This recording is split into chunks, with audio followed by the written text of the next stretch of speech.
You're all set. Yep. Okay, we're meeting today. It's a meeting of the Municipal Civil Service Commission of the City of Albany. Today is July 29th. This meeting is held via video conference in accordance with the health and safety guidelines issued by New York State due to COVID-19. Attending today are Thomas McNaughton, Linda Jackson Chalmers, Michael Cassidy, Commissioners, Peachy Jones from the Law Department, and Sandra Coleman, Human Resource Generalist 3. Commissioners, have you had the opportunity to read last month's meeting's minutes? Yes, I move to. Yes. approve the minutes. Second. Okay. Passed and carried. How's that?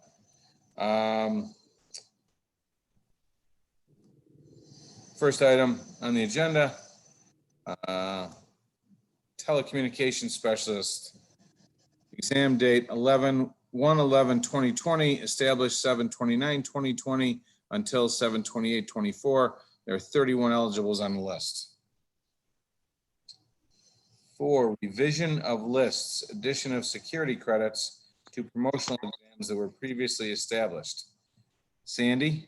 So the seniority credits were left off of the list last month. We've now revised it and added the seniority credits to the candidates on those two promotional lists. So That's this for telecommunications?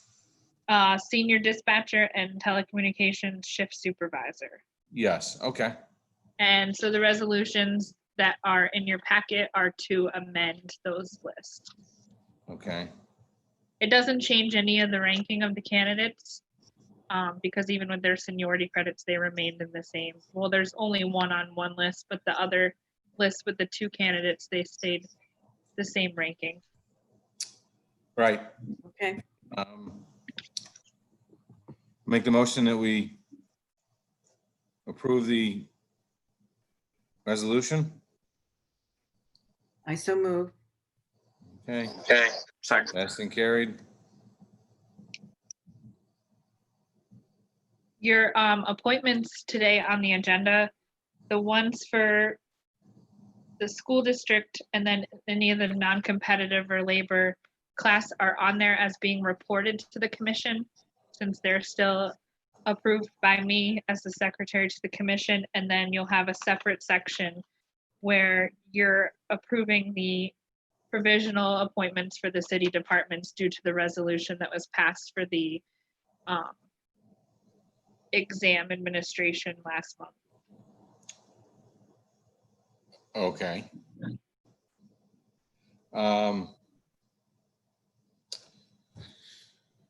So, okay, you know what, I jumped ahead of myself. For the record, the revision of the list is list 73446, telecommunications senior dispatcher, exam date 1/11/2020, established on 6/24/2020 until 6/23/2024, with two eligibles on the list. List 74145, telecommunications shift supervisor, exam date 1/11/2020, established 6/24/2020 until 6/23/2024, with one eligible on the list. And the amended scores as a result of the added seniority credits do not change the nature of the list. 5, report of appointments to the competitive, non-competitive, exempt, and labor class. Civil Service Office has reported on the following provisional competitive class appointments. Marche Hines, Community School Site Coordinator, Albany School District, 7/1/2020. Civil Service Office reported on the following non-competitive class appointments. Gregory Jesko, Reservoir Patrol Guard, Water and Water Supply, 7/1/2020. Civil Service Office reported on the following labor class appointments. Juan Estrada, Automotive Mechanic Helper, Water and Water Supply, 7/27/2020. The following are appointments for the commission approval due to the provisional nature as a result of last month's resolution. Provisional competitive class appointments: Kelly McGuire, Title Office Supervisor in DGS, 8/31/2020. Permanent competitive class transfer: Sandra Coleman, Human Resources Generalist 3, Administrative Services, 7/29/2020. In your packet, so because I can't approve my own appointments, Right. but Celia has reviewed it and asked it to be put before the commission today as the Director of Human Resources. And there's a letter from State Department of Civil Service in your packet stating that they recommend that the previous permanently held title of Principal Civil Service Administrator that I held and took a test for and was appointed permanently to is comparable to the Human Resources Generalist 3 without further examination. So we're just putting Okay. that before the commission to be approved. I make the motion that both of these provisional competitive class and permanent competitive class transfers, I would approve. I would make the motion that we approve. Second. I agree. Okay, passed and carried. 7, police officer disqualification appeals. So out of the numerous people who were sent letters offering an appeal, only 2 requested appeals. We've requested them to send us their documentation on the reason for their appeal.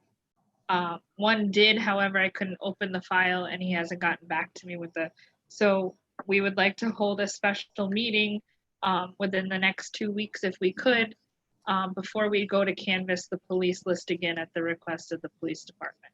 And we're looking to re-canvass the list mid-August. So we're looking around August 17th to re-canvass the list. Okay, can you give us these 2 candidates? What was the nature of their disqualification?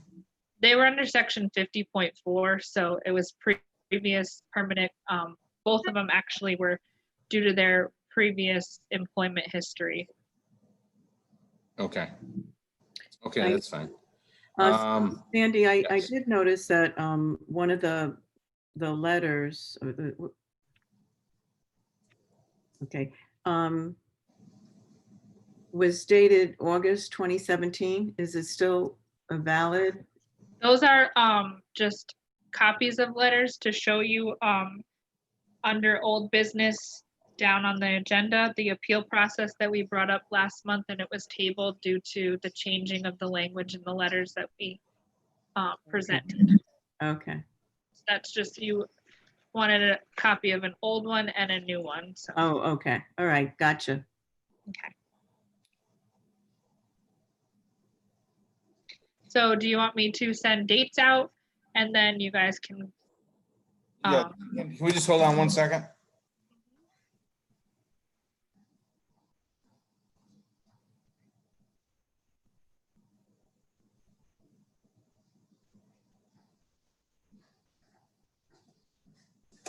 My apologies. Yes, for dates, I can tell you right now that next Wednesday, Thursday, and Friday are bad for me. And tomorrow is bad for me.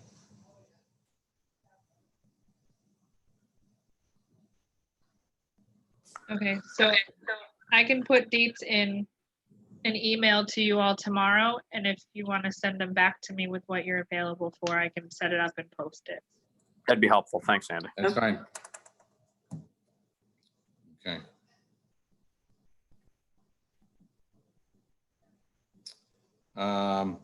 Amendment of job item 8, amendment of job specifications, school campus and neighborhood security officer. I see they want to remove the duty with regards to patrolling the halls. I think it's just specific to patrolling the corridor from the high school to the occupational center to prevent class cutting, loitering, and vandalism of private property by pupils and non-pupils alike. There is a typical work activity further up, the 3rd bullet down is patrol school buildings. So it keeps it broad. I think they're just taking the specific duty out so that it's not specific to the high school corridor. Okay. I make the motion we approve. Second. Approve. Okay, passed and carried. Under old business, resolution 20-01, postpone civil service exams in the city of Albany municipal government. Just a heads up to the commission, and it may be brought up when we do have a special meeting within the next 2 weeks, that because the police department has requested that we hold another police exam this fall, we are waiting on some advice from the state civil service department on how we would be able to hold a large holding that we normally have at least 600 to 800 people. Because if we're limited to under 50 people per gathering, then we would have to extend the holding out like a couple of weeks. We would be able to hold Saturday and Sunday in a normal holding. They would allow us to hold split sessions morning and afternoon on a Saturday and a Sunday, but then we would only be able to fit not even 200 people.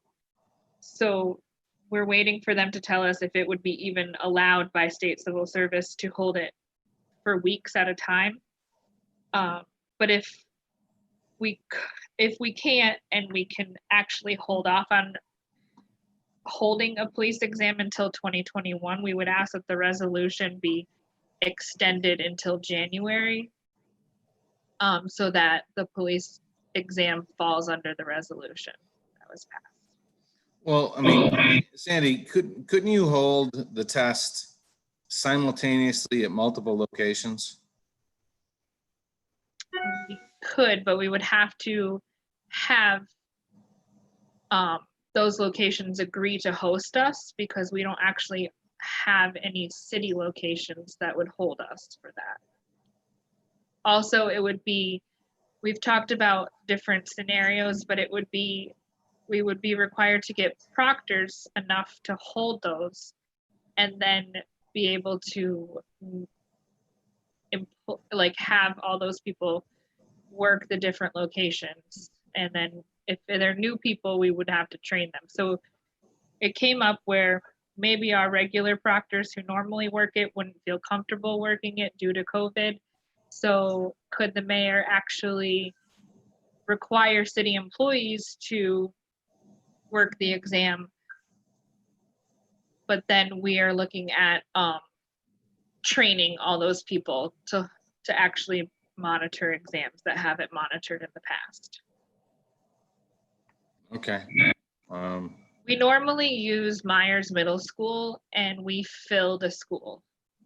So it's not, I mean, we've had discussions with Anne Marie Salmon, who's the Deputy Commissioner of Administrative Services. Peachy's been on a few discussions about it. We do feel that if we do not hold it, we are justified in that we just gave it last September, and we do have a valid list. So we don't have our back up against the wall where we're at the end of our 4-year establishment of a list, and it's not expiring soon, and they've only done one hire off of this list. Yeah, but what were the scores that we got down to on this list? So in the last hire that we just did in June, they went to the 85s, and they did not get through all the 85s. Yeah, I don't, for law enforcement, I've never been a big fan of going all the way down to the bottom. And it's just, I just don't think I think at the end of the day, those candidates have a greater failure rate either in the academy or on the job. And I can say that with some familiarity because when I got on the police department back in Buffalo, for a bunch of different reasons, we had, I want to say 19 or 20 that finished at 1,000 or below on the list. And, I finished 6. There was 3,000 took the test. And of those 19, I want to say only 2 made it to their 20 years to retire.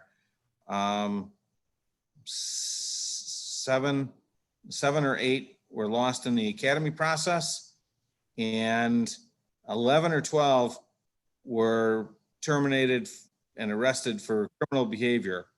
I still remember 7 of them in one fell swoop on a case less than a year later. So I think, the police department would be the best judge of this, but I just don't think it's worth the effort to go down that far on a list in a job like that. So just because we just did the first round of hiring off the list, I will say that we have many candidates who will be being reinstated back to the list because they failed the agility, and it provides for them to go back on and be afforded the opportunity for the next round of canvass. Right. So we're going to have people from the higher scores being put back on the list. Oh, I understand that from a score perspective, but these are people that failed part of the process already. And, if we were going to offer another test and we're going to cap that list at one class, they wouldn't make it. I just don't like being put in a position where we have to go farther down the list or take people that for one reason or another failed the process early on. I think, and this is only my view, that we should exercise all options, explore all options with regards to finding a way to take a test. I really don't think we're going to have 600. That's not a job that most people want right now. So I think they're going to have a hard time finding candidates, to be honest with you. But I would think outside the box with regards to holding that test if we could. But you think that might come up in a special meeting or request for an extended resolution to 2021? Yes, it's been talked about. We're just waiting on guidance from New York State. Okay, well, in my opinion, really doesn't matter then. So we'll table that till the special meeting. Agreed? Let me get this straight, not act on the resolution? Yeah, I'm not asking anybody I'm not asking the commission to act on it at today's meeting. I just was giving an update that Celia had asked me to give due to our request for guidance from New York State, and talking with Peachy and with Anne Marie on what all options are available out there, and just letting the commission know that it may come up that we ask for it to be extended so that it does cover that time period that the police exam would normally be held at. Got it. Okay. Let's see. So now we're on to the appeal process for non-selection disqualification. We already looked at those. Those were the letters that you presented, correct? Those are the letters. So the one dated 2017 is what was sent up until just a month or so ago, allowing them or naming section 50.4 of civil service law, allowing them an appeal. So we gave that letter to everybody, regardless of what the reason was for taking them off the list. Mm-hmm.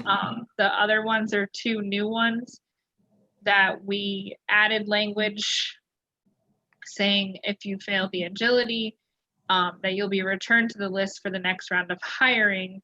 We kept the appeal language on there because the commission wanted to wait until this meeting to discuss it. So in talking with Peachy, and when she revised the letters for us, those reasons for them coming off the list don't fall under section 50.4. So we took that piece out of it, referring to section 50.4.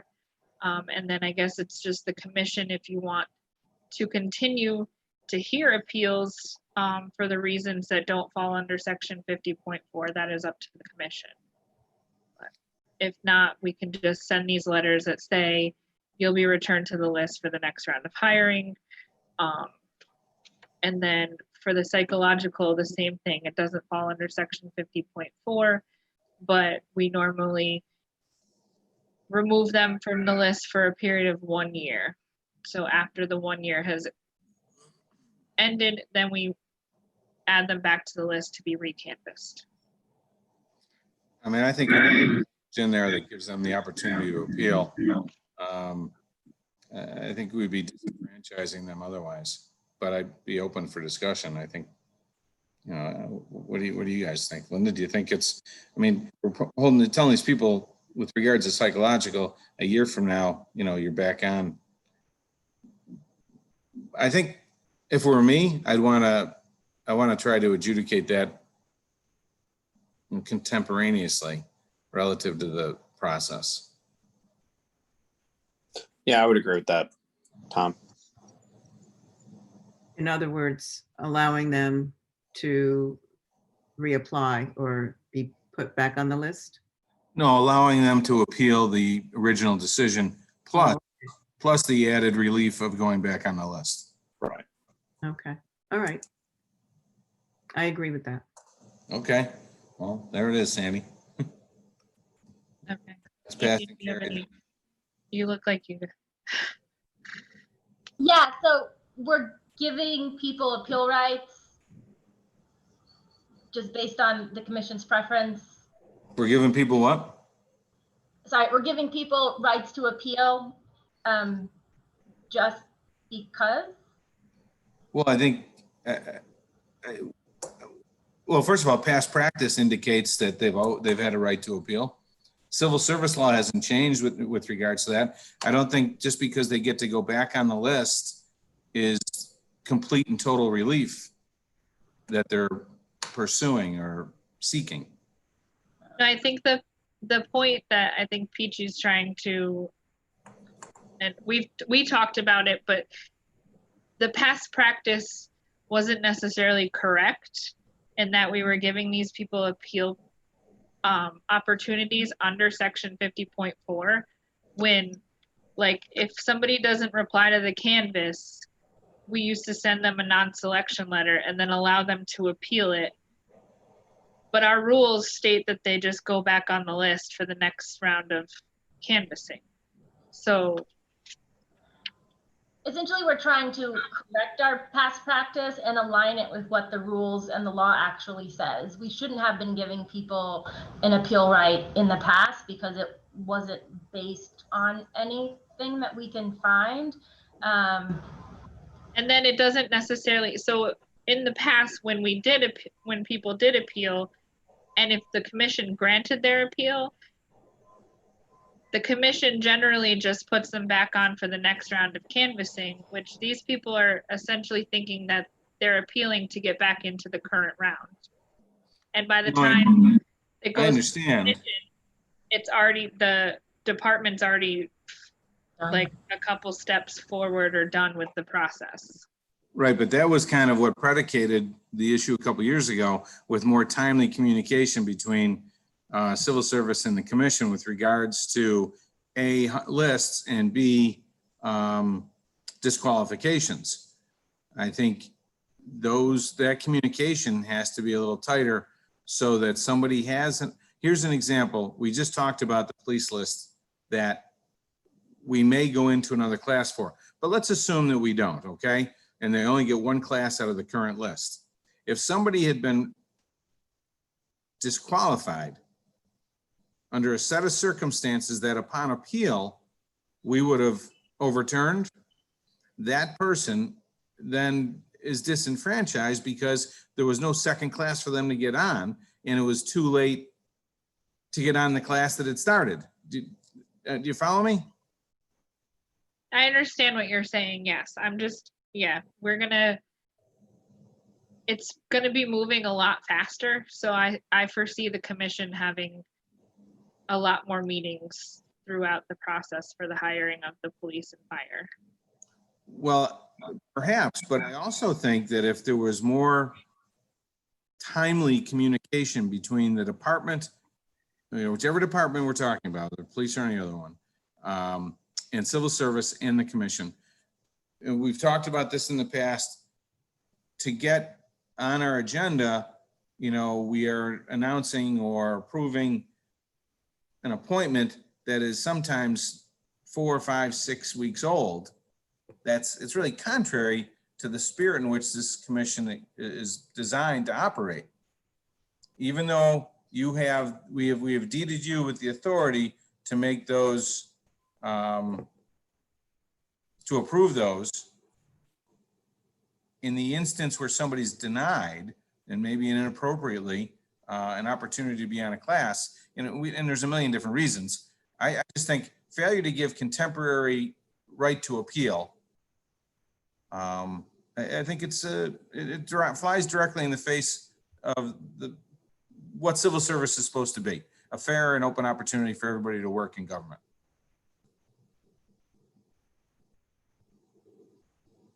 I don't know, Mike, what do you think? Am I talking out my hat here? No, I think you're right. No, I generally, I think it does kind of cut against the spirit of what we're trying to do here. And I do have a question. The difference between these two letters. Now, are there circumstances where a candidate is not eligible to appeal? Is that what we're talking about? Yes, so. Okay. And in what capacity would that be? Excuse me. So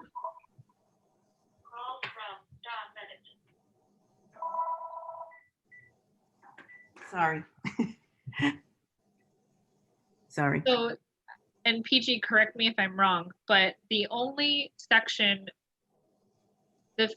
anything that falls under section 50.4 of civil service law, which is the disqualification section of law, is what's provided for in law that allows them an appeal. So they're allowed to appeal before they're disqualified from the list and completely removed from it. If they're disqualified under section 50.4, then they are removed from the list for the life of the list.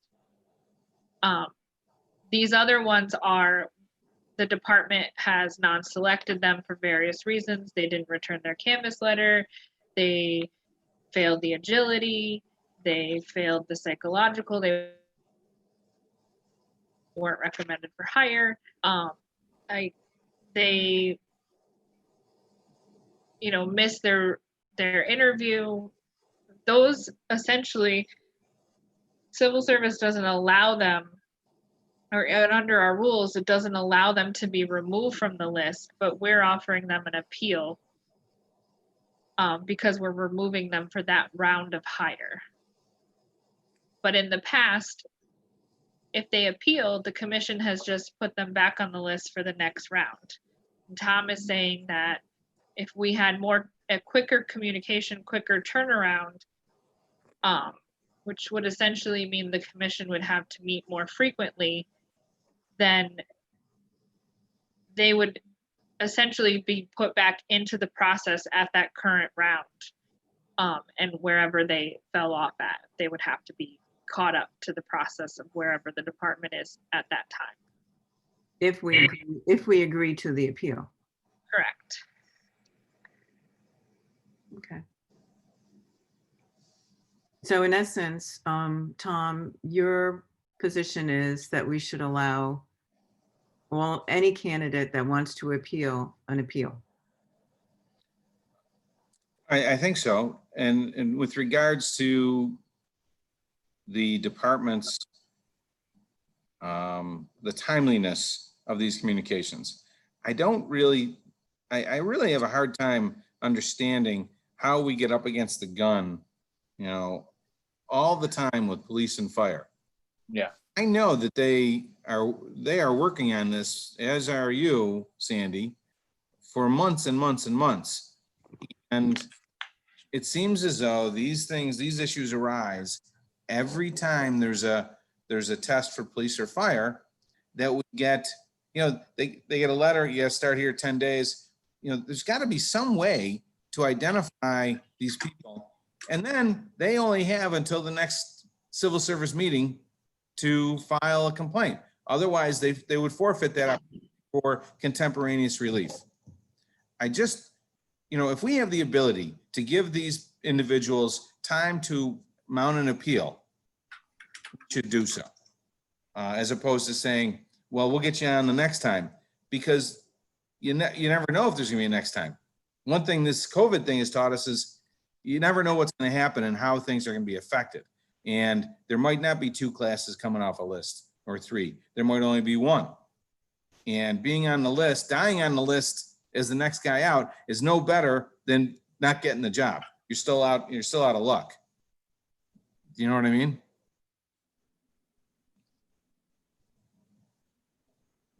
Well, I think I'm generally in agreement with you, Tom. I just want to understand if there are those circumstances where we would absolutely not allow an appeal. Not passing the agility test. Would we Well, really? I don't know. I mean, I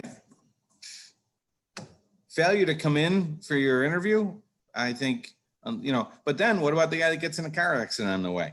And there's always going to be something that says, yeah, boy, if they do that, you can't let them on. And somebody will come to you with a set of facts and say, wow, that's really too bad. Maybe we can do something for you. I don't know what what falls under the rule of, sorry, you're out of luck. I just don't know. And I'm open to anything. I just think we should be able to offer the opportunity for relief, the opportunity to be heard in a manner from a time constraint consistent with the ability to get them into class, if it's police or fire or anything else. It's only those 2. It's police and fire that these things seem to pop up on. Never. Well, they're the only ones who process a list of this size. Everyone else, they're the only ones who have a multi-step process. Right. So we don't run agilities for most lists. We don't run, backgrounds for most lists. And it's like, if the school district runs a background and they have somebody, they just non-select them and they pick off the list still. They're still. Well, hey, Sandy, we had that woman from water that they desperately wanted to move into a position and she didn't meet the quals, and we allowed her to appeal.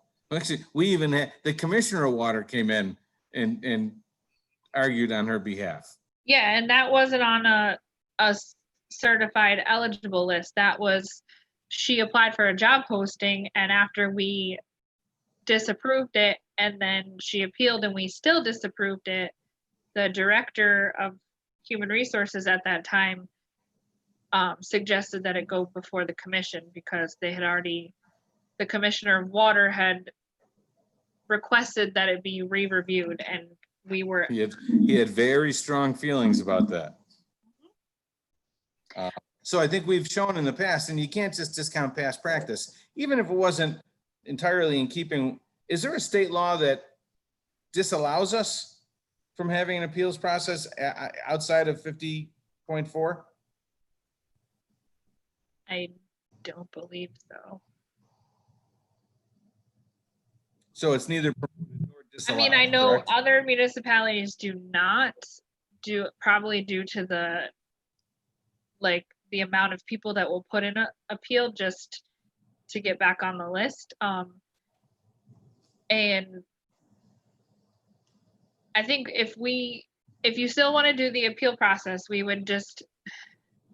my question would be, once we get notified by the department, do we then hold an emergency meeting or a special meeting within the 3 days that we have to post a special meeting to non-select them? Because I think what the issue is that in the past we got notification from the department to non-select these people. It goes before the commission at your next commission meeting to non-select. Then the letter goes out to them saying you've been non-selected. You're now able to appeal it. And if they appeal, it waits till the next civil service commission, and then they get a letter saying you're disqualified. So how about this, what if we had and listen, I am not looking to have more meetings. That is not my goal here. But what if upon your construction of the non-select list, instead of waiting till the next meeting, I would say that's a 2-minute meeting we could have, and let the person know they have, if we do it far enough in advance of the scheduled civil service meeting, I think that would fulfill, at least, I guess my goal is to give them an opportunity before the class goes into effect. And if we can, What if we did it at the meeting where the commission initially non-selects them? So we could send out a letter saying the commission has been asked to non-select you for the following reasons. It will make a decision on this day. You may attend if you have additional information to help the commission in their deliberation or something like that. that would be fine with Not a me. bad idea. Yeah, I think that's great. So then it would just be still one meeting and they could be Right. told initially. One less step. Mhm.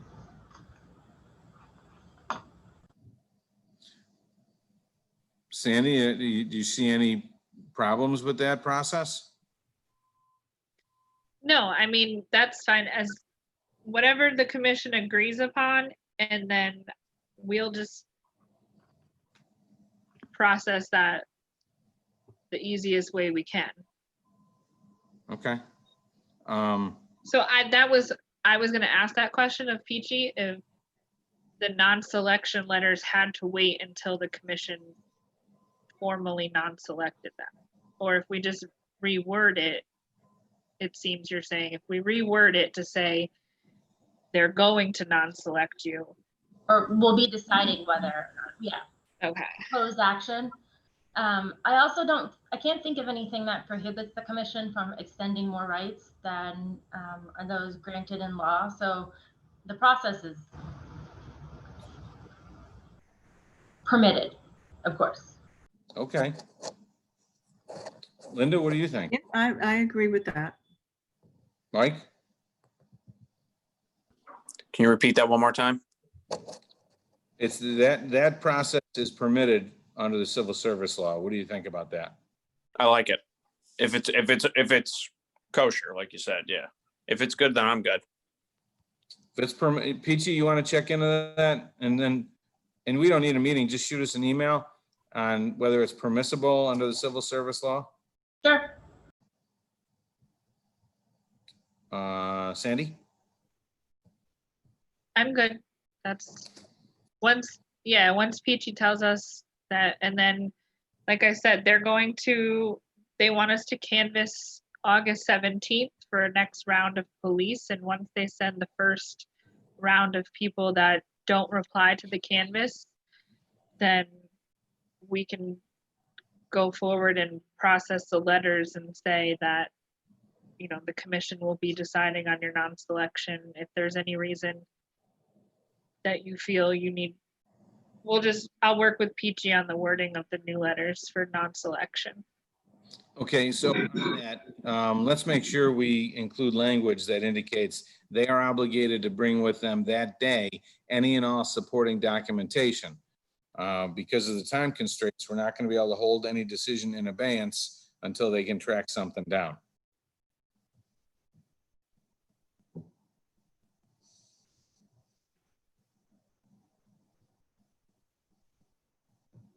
Okay. Got it. Okay, so is there any other new business? Along with the police department recanvassing in August, the fire department has also requested to canvass. Of course they have. Actually, they asked for the same day, because we are hiring a class of 8 firefighters on August 14th, and they would like us to start the canvassing process the following week. Their list is actually going to expire for the full 4 years in March, or next May, I think. So we will need to hold a fire exam next spring. Okay. Okay. Okay, so that about does it. No other new business? I don't have anything, no. Nope. Mike, Linda? No, Nope. Okay, this concludes the meeting. Our next regular meeting will be August 26th, 2020 at 4:30 p.m. Thank you, everybody. Thanks, everyone. all Have a right, great day. Bye-bye. Bye.